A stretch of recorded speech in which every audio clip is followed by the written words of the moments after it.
the content and started to spread so wide.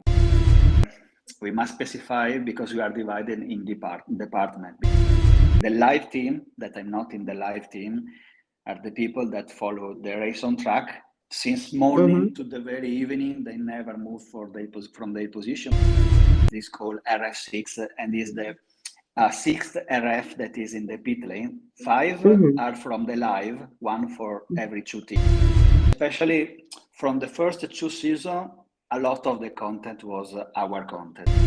In the post-production, we are all contractors, so we don't attend all the season.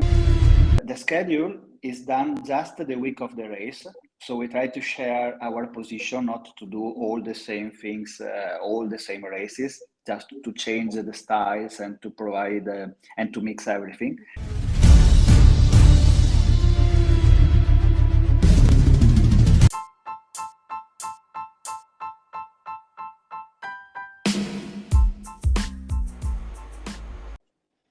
Hello and welcome to Georgie's Stripping the Dipping, and this is your unusual host, Georgina Donna, with you. And today we have this amazing person of the podcast that we are looking forward to having a very, very, very unusual chat, because this person is, well, basically, if you are watching Formula One or whatever the motor races on TV, then this particular person plays a huge part on that. So without further ado, let me warmly welcome the cameraman, Andrea Garbin. How are you? Fine, thanks. How are you? Well, having a very fun night tonight, and I hope that this whole conversation will be fun as well.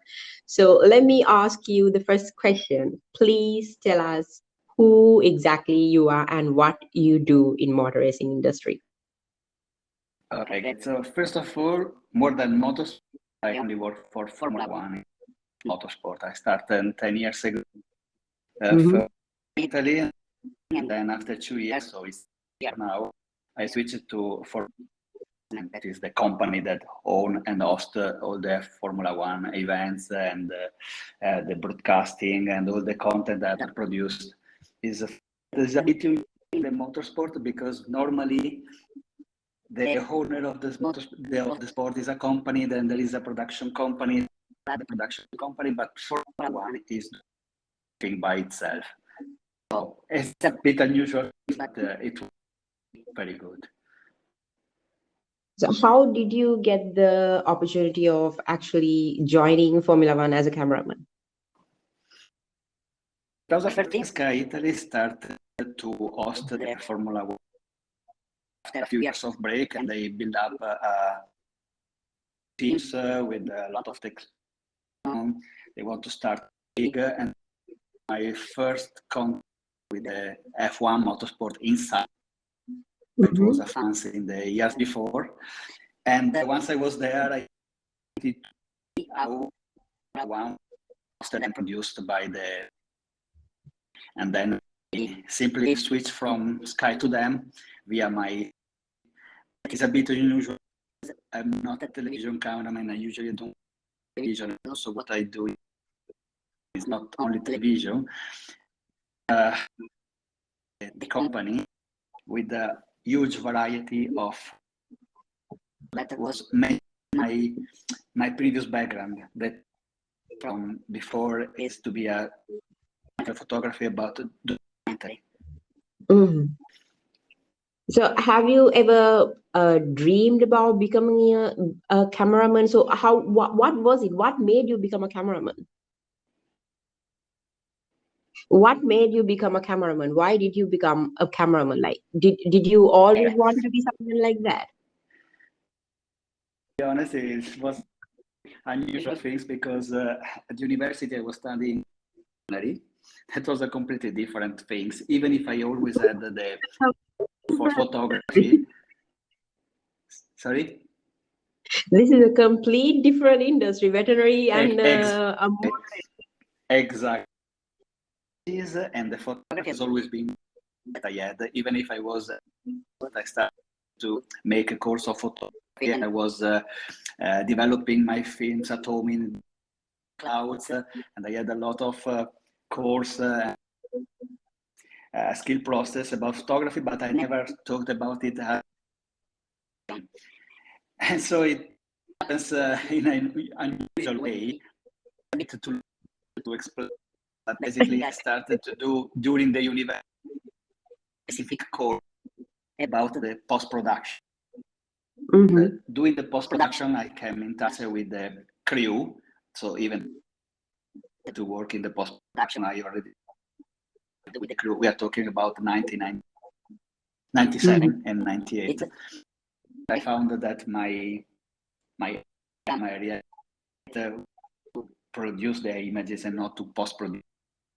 So I started to doing all the courses for camera, and after director of photography, I developed from there. And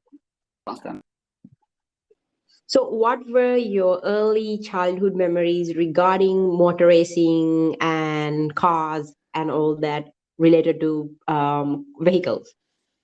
Yeah, it started in the late 89, 90, as all the Italian people and my friends, we were very passionate about one, and we were at home, always meeting in a lot of people to start to spend the whole Sunday, like the Friday for the testing and the qualify. In some of the friends, maybe one weekend is my house, one weekend is spending the weekend together from morning of Friday. Just everything that was related to the race, reading the newspaper, simulator in the PC to simulate the that we are going to see. Beautiful license, thanks to the passion that we had for following and the TV. I started to do rally drive because I can't afford to do the track. And so the rally, then I started also with the passion of rally. I still very much in this life. Yeah, so after the late Formula One and to my friends that introduced me to the environment, in television, Ferrari, religion in Italy, as you can imagine, from the but thought that I would have become to work inside. Now it seems normal, but at the beginning I would never thought that. So do you think what do you ever think, like, okay, now you work inside Formula One itself, but have you ever even dreamt that you in the future would work in Formula One when you were having all these rally drivings and the interest in motor racing and all that? No, because I always see in television that is related to broadcasting the race. Very interesting in the things of doing broadcast of the race or something like that, because my environment is to do more wide production that involved a lot of the knowing inside. So I Formula One is such a company produces many content. So looking at races at the TV, I didn't desire to go to just the car on. Yeah. We know that was a but never known that so much in also because in Italy we limited the race reading newspaper. So it's just in the last 15 years we can say that the content has started to spread so wide. Social media, internet, many more platforms. The noise that produced not only for F1 to F3, F4, and then they produce a lot of documents about producing content for the country we go, itself for a very unique that is covering everything that is related, not only about the of all series of one, but also for motors, for the team itself. So it's beautiful because you are 100% inside the aspects that is of the Formula One. It's like a So you learn a lot through all these experiences. Yeah, very a lot. Yeah, probably just I saw 5%. So what sort of a pressure does a cameraman has when the whole race is up and running during the live telecast, the broadcast? Yeah, so we must specify because we are divided in department because it's such a huge Mm-hmm. things that, for example, the live team that I'm not in the live team are the people that follow the race on track since Mm-hmm. morning to the very evening. They never move from their position because you can imagine we start 2 hours before every session because they need to test everything to be in position. We are talking about more than 30 cameras plus the RF plus the helicopter. And so that is a kind of production. Then I'm part of the creative media and post-production team. And we are Mm-hmm. working during the session, a bit helping the live and a bit just producing arty or more creative content on the track and outside the track. For example, I don't know if you ever watch, I think so, F1 race, but Japanese during the version. race, yeah, during the race, sometimes, for example, in the pit lane, you see images a bit different from the live that are slow-made and come as a replay. Yeah. That was, for example, what I was doing in Bahrain last week. That is called RF6 and is the sixth RF that is in the pit lane. 5 Mm-hmm. are from the live, one for every 2 teams. So Yeah. they just cover first 2 teams, then the other 2. So they moved from one garage to the other very near. And then there is a sixth one that is from my team Mm-hmm. that is moving all the pit lane, trying to capture different content. He's live because he's connected, but we decide what to shoot, and what to replay. So in terms of creativity, where to go, try to follow the stories. Yeah. And we replay back. So we are the touch, but we also serve the live team the outside of the session. There are a lot of more things that must be produced. A lot of interviews, some Mm-hmm. interviews or longer with cameras, produce the content also to the broadcaster because all Yeah. produce go inside the big server we can call where the broadcaster what they need. And those Mm-hmm. people, certainly, Drive to Survive, the series, Yeah. a lot of the comments from our crew. So we probably Oh. with we can't. They are not so much. They follow the background we shoot, so they follow us Mm-hmm. and do the back, and then they produce their content and but they only have two crew. Everything else is taken from. Oh, okay. That we didn't actually know. We thought all the footages and all the recordings and all the stuff from Drive to Survive is done by Netflix. We didn't know that it was actually the footages that you guys record and they're taking it from you guys. Especially from the first 2 seasons, a lot of the content was our content. Now in this last series, they are producing more. But anyway, I can say we can split 50% is taken from F1 Insight, so from all our job, and the rest they produce by themselves. So how does this whole schedule work for you, right? Every single season, they will be announcing that for the next year, this is going to be the schedule for the whole races. But do you guys also get a separate schedule and do you have to go for every single race or do you have a particular races that you will be attending and some of the races you want? Yeah, so in the post-production, we are all contractors, so we don't Mhm. attend all the season, but there are some person that are more involved. For example, me and the other 2 or 3 guys share at least season, and others go from 4, 5, 6, or 7 races. In my crew department, we are six camera. And the schedule is done just the week of the race. So we try to share our position, not to do all the same things, all the same races, just to change the styles and to provide and to mix everything. So we just know, for example, the camera that I told you before is something that go from Thursday to that never change, but you know only the race if you are doing that camera or not.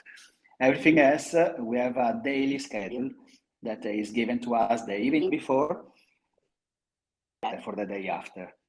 There are many to cover and a lot that also happened to the since the with a V1 that just 2 days already at the or with the time of interview guests that will become later or are before or something some that must order something that team to be in does. So we have a open to change during all the. So let me ask you a different question. What are the mistakes that you have done during the Formula One racing cameras, and how did you overcome those issues? You know, interesting question, because I was thinking last week if I have a big mistake, but at the moment, no idea. No, I'm pretty sure no big mistake. But for example, mistake, but no. So I just did it at the end of the race because you what I do as like that camera is to. Oh, I think we lost Andrea. Let me see if we can get him back. Okay, so we have Andrea back again with us. So yes, okay. So what's the small mistake that you did during the whole telecast? Yeah, that's last Sunday at the end of the F1 race. Because one of the most important things that we provide with that position is the end of the race when the drivers arrive, the winning in this case, Verstappen stands in front of you, and obviously reaction. So back in a very nice mood. It's like when you have the in the background, so you find your to his car and running to his mate to the teams, congratulates, etc.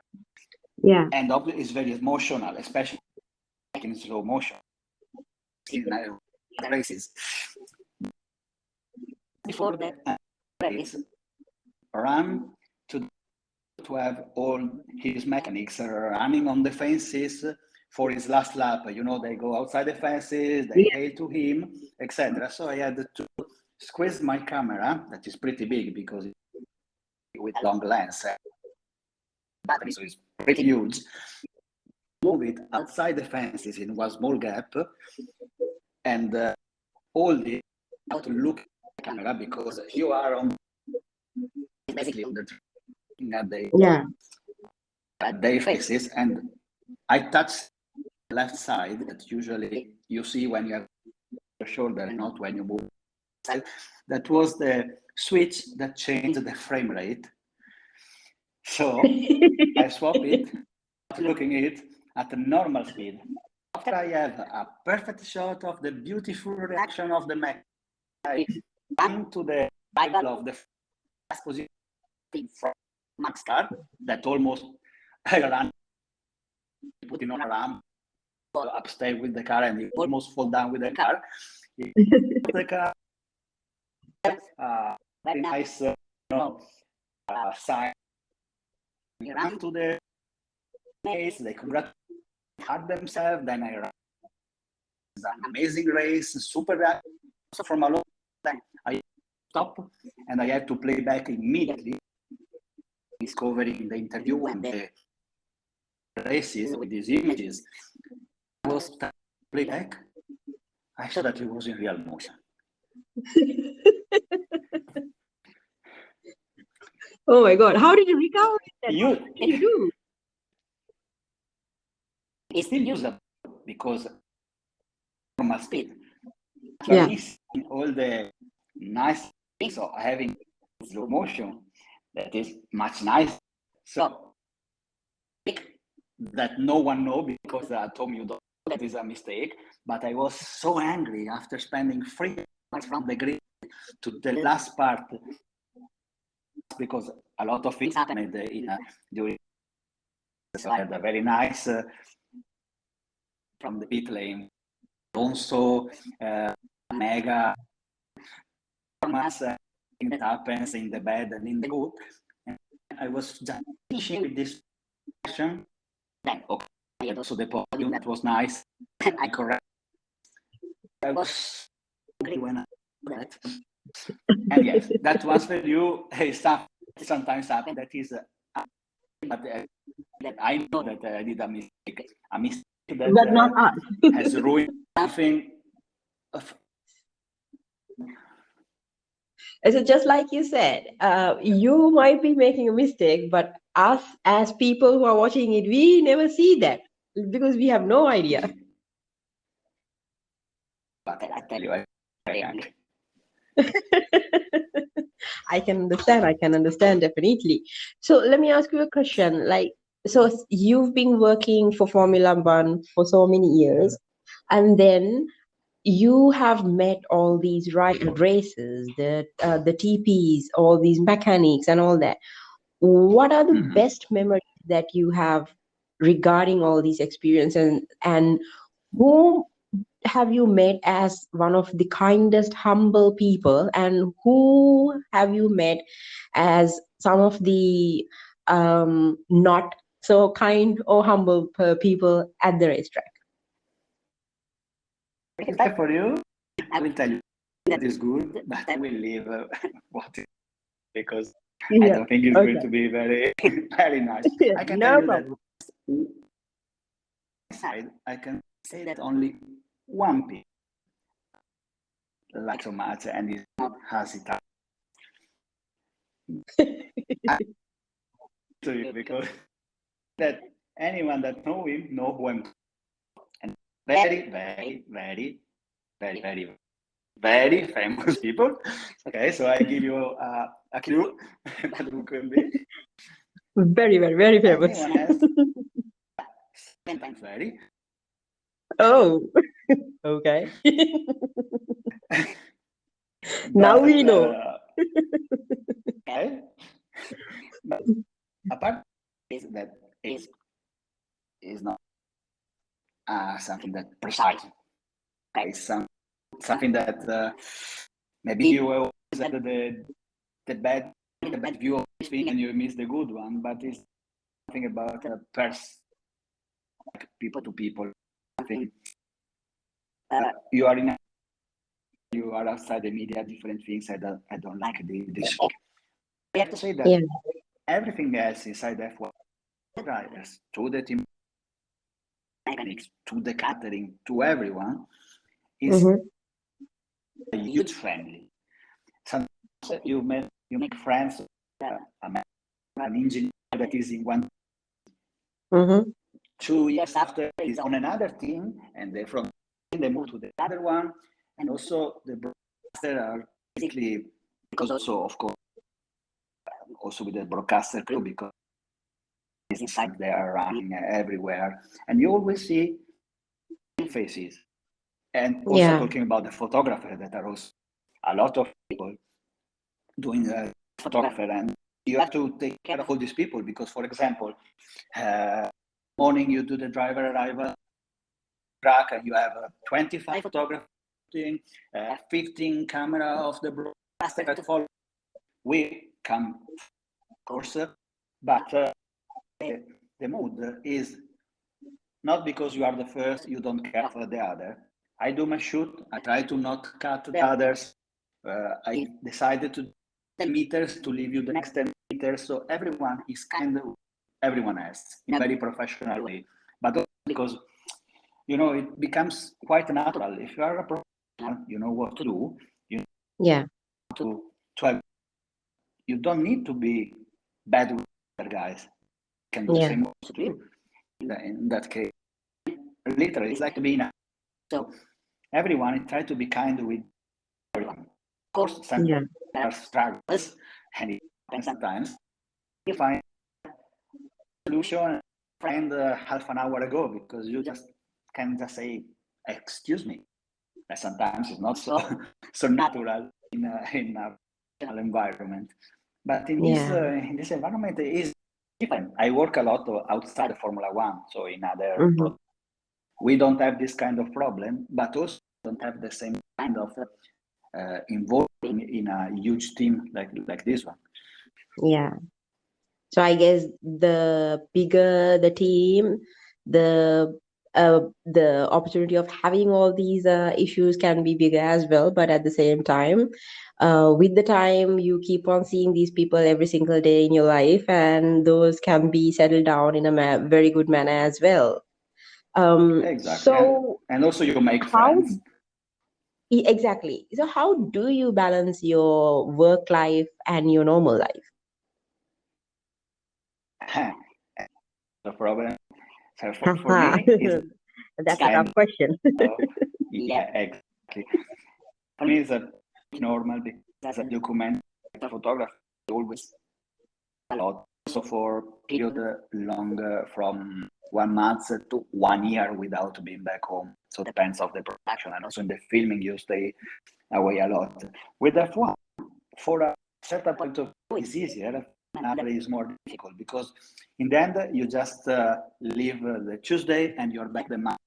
So basically you're not spending the time. You travel, you do the race, you come back.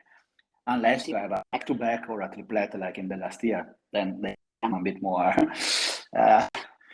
difficult. And when I back from my farm, I have all my other jobs. So basically, I'm not thinking about full families. The beginning is I know many of my colleagues have families. Or they are very lucky because yeah. It's not easy to balance work life in media and have a normal life at home as well. So if there's a person who's actually good at balancing that, I salute that person. Yeah, I'm trying in the last year because I found a person that they understands everything as it happens, and she has Yes. also a similar. It is a completely different environment. You know what to um, uh, and concentrate days that you are away one thing. So if you have someone that self because they have a similar, I can say, kind of job or life, then easy. Yeah. Event it never works. It's impossible. I have to say, not for me, but for staying at home. Other person, yes, because they never understand what sort of an environment that you are getting involved. Because in their normal, usual life, it's just a work that they do 8 to 5, and they can take whatever the time off and all that. But when it comes to media, it's a 24/7 sort of a lifestyle that we have. We keep on recording, we keep on editing, and sometimes you get calls out of nowhere in the middle of the night asking you to come to work to cover up a story, so you have to go. So whoever is going to be the partner should be able to understand that situation as well. So yes, I understand that part. Yeah, but also understand that they just say, "Oh, 24 hours. You didn't have 4 hours. Only shooting when you are called because between and shoot, you're just taking a camera and going.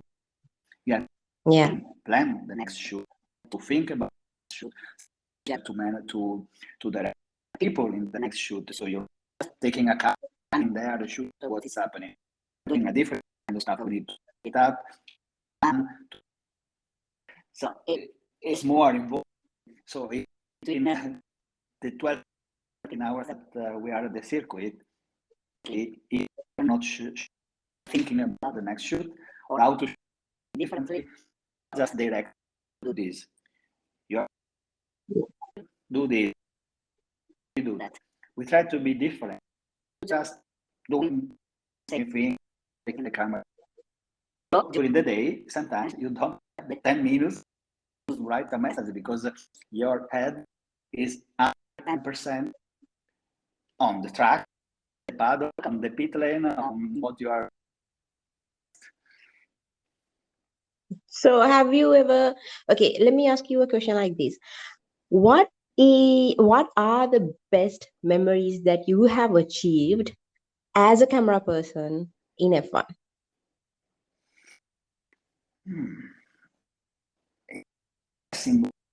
I can say that is a thing that is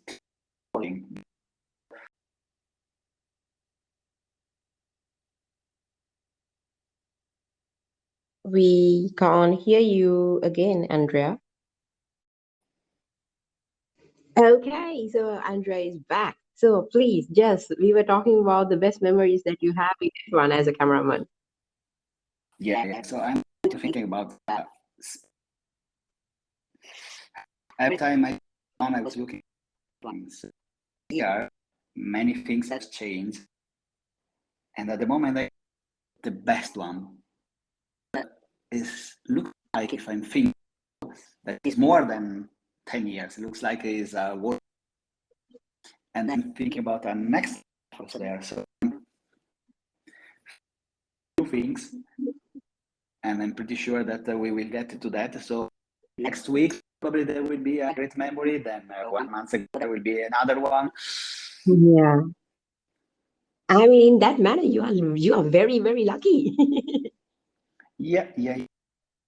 Just blocked in something. We have the Yeah. option and the possibility to add something and to provide what we are asked, and also to provide something new or to try something new, to discussing with producers, etc. But it's one of the best parts also of the company. They are all.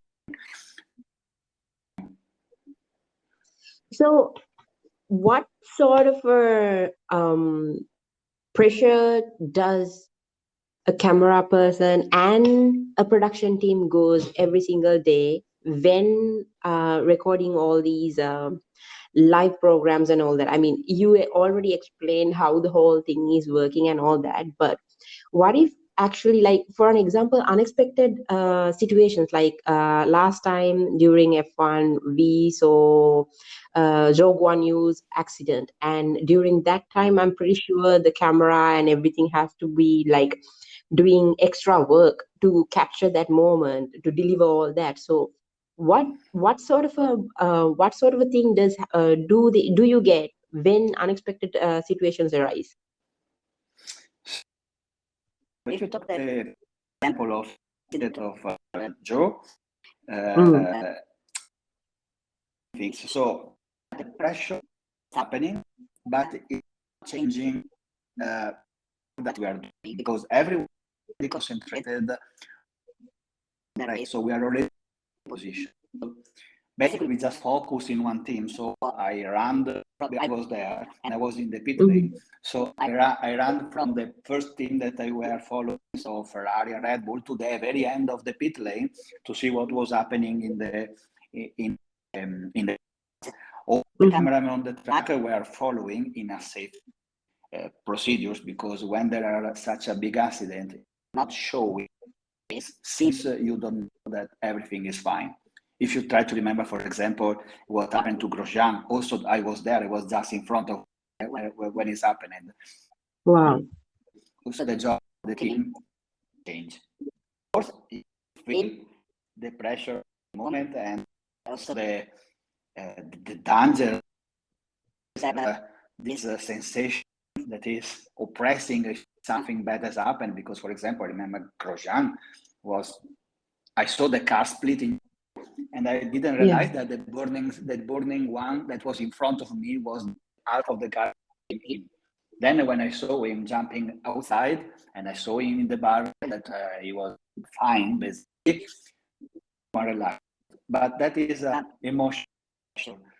On the other side, during the day, I have a different pressure.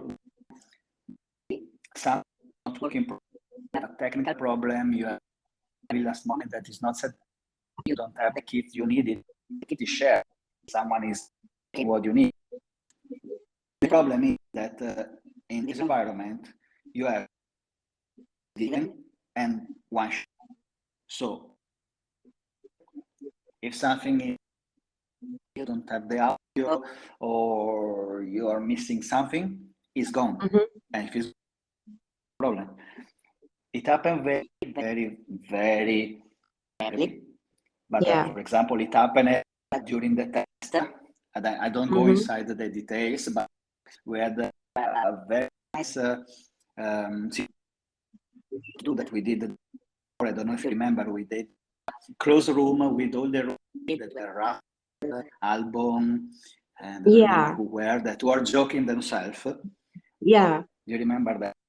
We had to do that again, and huge problem with the audio because some frequencies were in conflict with others. And without the audio, we didn't have the shoot at all. So that's gone. It's gone. That's a lot of pressure that you have. Yeah, because especially teams with the drivers give you that time and you're not having another option. Yeah, because there's no substitute or anything like that. It's just one time shot that you have to take, and if it's gone, it's gone.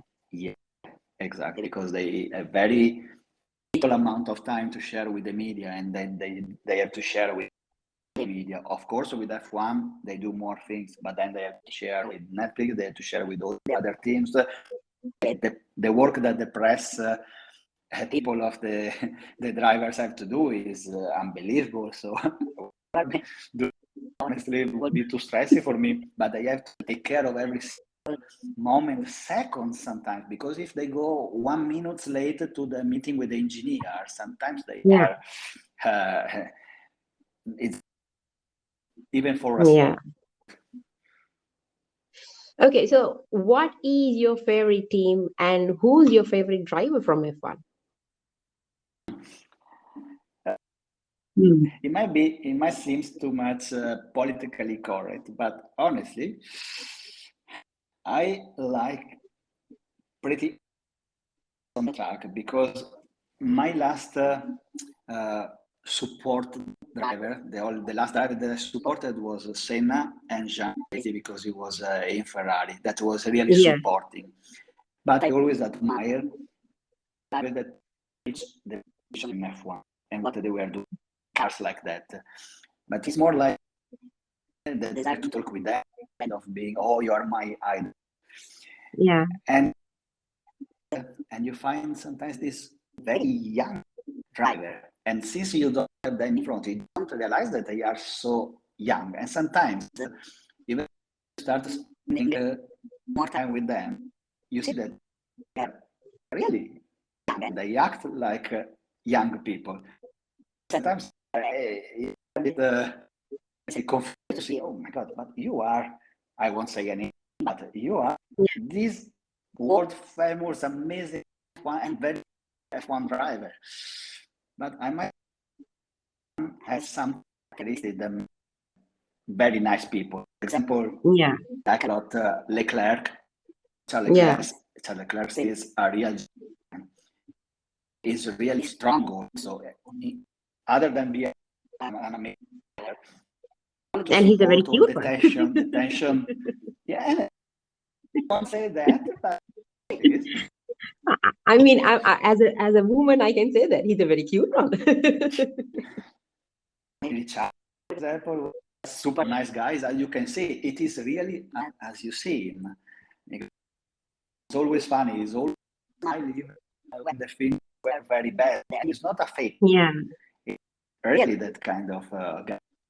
But many other, Lando Norris, Albon, for example, is a super funny guy. He's super funny. And so you have all the so you have all the insights into the F1 drivers and their characters as well. So who is your favorite team then? Hey, so if Ferrari for sure was the first team that I was thinking support. It's always been a name start following F1, following Ferrari, so I can. And I've been lucky because 2 years ago I spent 2 years working for inside a Ferrari camera. So that's like the apex for me with Ferrari. But in the environment, I must say that I have friends in all the teams, and since I think that they are friends, I support their team. So basically, all the teams. But of course, my first is the Ferrari. It was Italia favorite team, but also I like a red. I like the spirit that they have and how they and the life, strong and energy that they.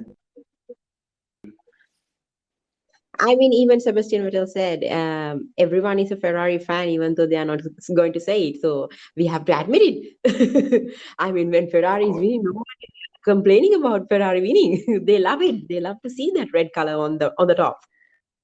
Yeah. Not in class. Tell me about. Oh my God! Tell me about it. Okay, so yes, please go on, Andrea. That day I was race case. I followed Red Bull and Ferrari because they were fighting. I was going down to for the job that Fernando was doing, also less, but more. And I was in the Ferrari garage when I stopped and I was astonished, and I was astonished too, so I forgot to record for the 30 seconds because I was in the monitor with them. Oh no. Well, on Twitter, there's a friend of ours. I remember that I had to shoot it. So I mean, I understand that whole part because on Twitter, this is a shout out for Vincenzo because Vincenzo is a very, very deep Ferrari fan, and then he tweeted that he wants to forget about it because that much he was disappointed, he was heartbroken. So I can understand. Tell to Lorraine that last year the Red Bull the same, and then they won the championship. So we hope maybe this is a sign.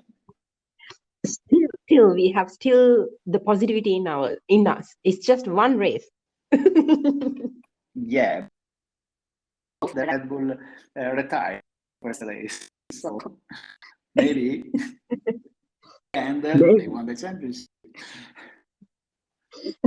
Okay, so this question is a very different question for you. This is called taxi, dinner, and avoid. So basically, you have to choose 3 drivers, one as a taxi driver for you, and one driver to have dinner with you, and one driver you would like to avoid. So who is it going to be? So a taxi driver could be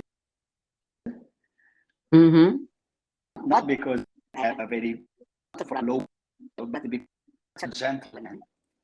Yeah. I see him just smoking, maybe the limo instead of the taxi. But okay, I can you and be very kind with everything.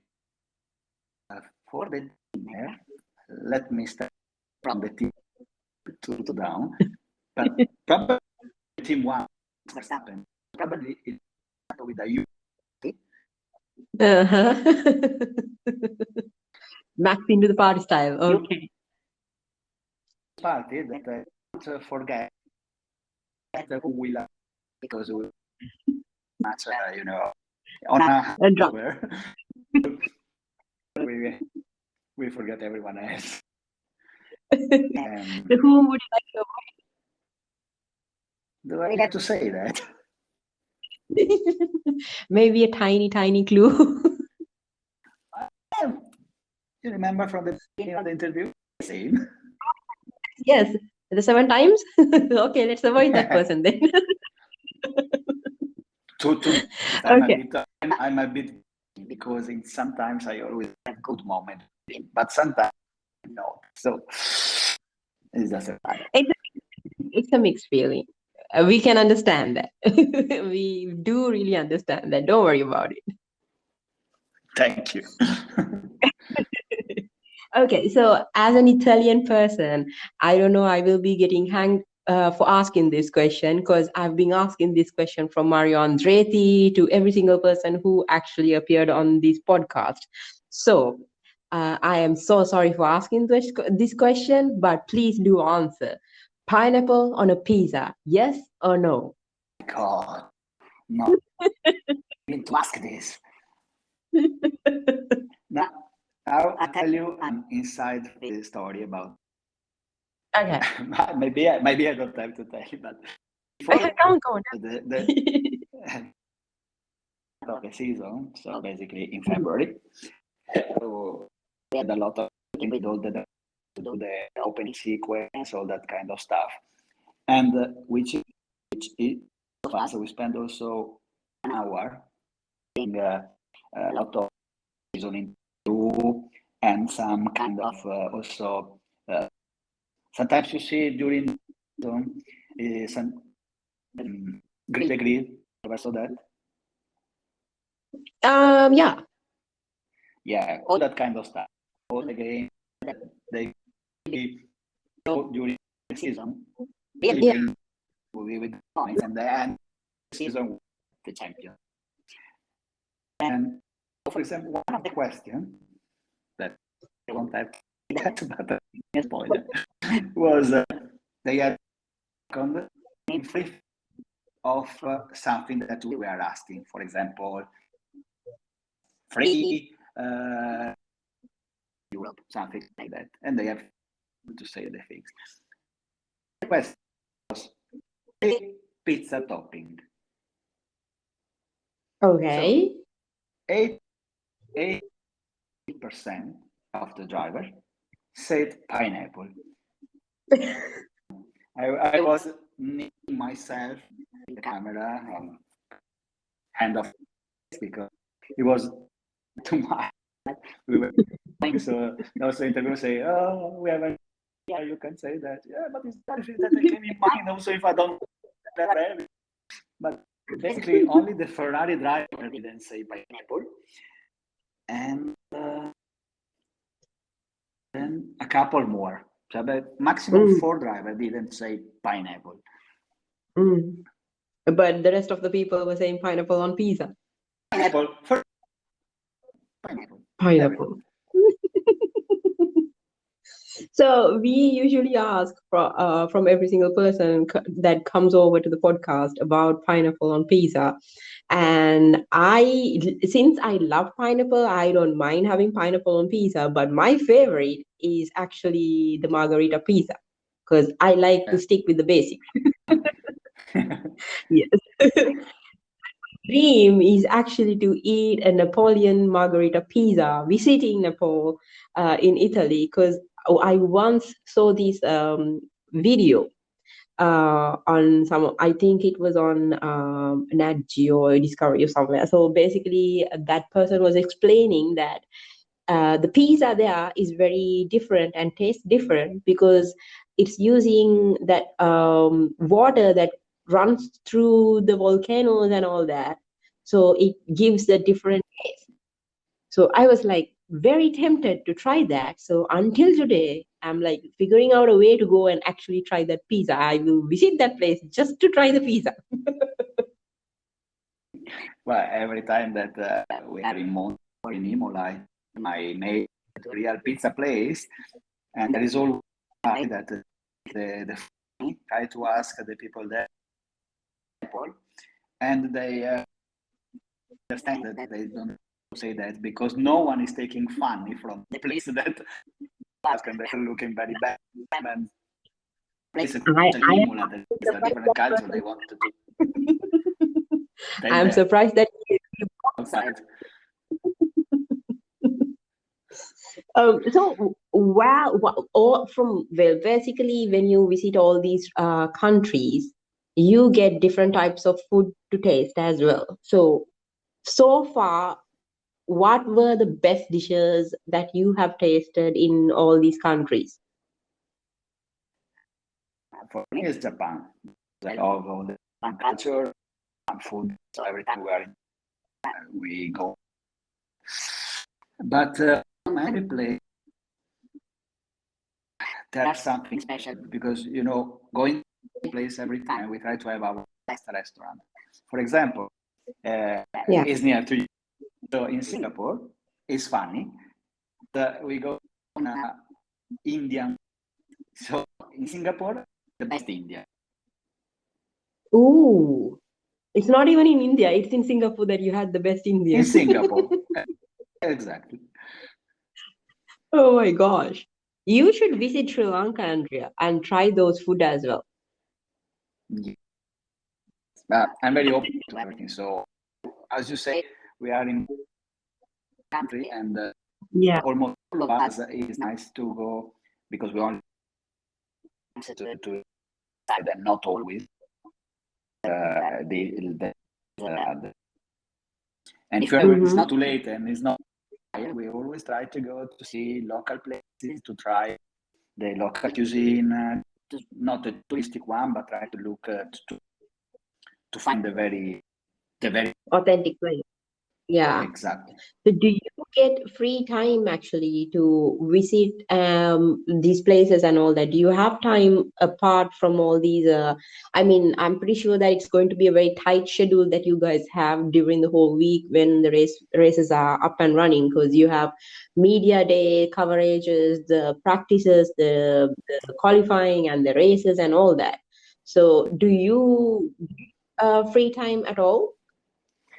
Now, when is a single race that we are Wednesday or we start to even other team is going there days before to set up everything, so we arrive when it's the job. And if it is a single race, we go back home right after the race on Monday. Yesterday, for example, went back from evening. But when we have back to back, then yes, so we have one or two. Depends where we are staying to do something. So at least that during that time you can go and check it out these places. Okay, do you have, this is the last question that I'm going to ask for today because we should definitely get you back over. So what are the advices that you would give to those who would love to join in and take a career as a camera person? Camera person? Yeah, camera person general, or people who wants to join Formula One or any motorsport as a camera person. Okay. First part can be for the second one for sure. So the best way to become is you have to not on a school, say public school that keep you 5 years there and by yourself. To do a course, a straight course, like an academy or something like that, and then you already have the contacts to try to work with a team, because the most important thing to do this job is as experience as possible in the environment, because if you're stuck in the same one, you will take on a second, you will never have experience to involve a different kind of company, do something different. So it's a job for so you have to forget about being staff, have a fixed position and a safe job. That is another thing. So you're not a cameraman, you probably a studio cameraman, but you will do the same things and the same things in the same environment. You don't have to I will become a cameraman. You have to start as an assistant after spending learning on a technical course. This is what I see with also advise other people, and sometimes I had people to teach about this thing. If I'm in a films of something like that, the guys to learn. Sometimes I see that guys come, they think, oh yeah, I already do this like this, because at school we talk about that, but most of the time it's something possible that you only see on your feet without knowing anything about the technical aspect, our teamwork, our dynamics, and you are already cut from the environment. It's still a job in the past that you learn from. So you will never learn by yourself. You can probably be a video maker by yourself, but then it's another job. Cameraman or a director of photography. Then you learn from different people in different environments. Of this you will have, and for you to find any position that you want, because you will have the experience and the name to be shot that you will be over. Okay, that's actually a very, very nice, very good advice, because this can help a lot. Basically, to start off, if someone is, well, for those who are listening with us, who are tuned in with us, if you would like to be a camera person or to be pursuing a media job in the camera field, then you should actually listen to this guy, because Andrea is an expert on that and he knows where to start and how to go. And I think you are a veterinary as well, right? I think I didn't finish the university. I didn't finish that. When I started this job from the beginning, as I said before, like you are the veterinary cameraman. Yeah. Not a veteran, but a veterinary camera. Well, thank you so much for joining us today, Andrea. And please do tell us, where can we find you on social media? How can we follow you? Do you have any social media places? And how do we find you? Yeah, I'm not media, but for example, in Instagram, I put a lot of time of doing cases or other kind of job. I don't remember my nickname in it, because I really opened up the photos like, and I think just writing it will be visible. But I think my nickname is KAMAST. That will be my that'll be me who's going to follow that. First of all, that Instagram is going to be followed by me first. Cars and my horse. Well, thank you so much for joining us, because I know you have a very tight schedule and you were super busy, and even though that you actually managed to give us some time so that we can have you over and have a very nice chat. And I am hoping to have you back again during the season so that we can have further more conversation regarding the work, and of course regarding your life and how you manage to do all these things and all that questions. But for now, this is it. So thank you so much for joining us, Andrea. Thank you for asking. So that's it for today, folks. And this is your host, Georgina Vijayawardena. Well, you guys call me Georgie anyways. And the boys are actually today busy, so I took over the whole episode and I loved it. I love having this conversation with Andrea, and basically he's very funny. He has so many good stories and he's a good explainer. So I loved every second that we had him over. So thank you so much for joining us. Please do stay tuned for more episodes like this, and we'll see you soon. Love you. Mwah.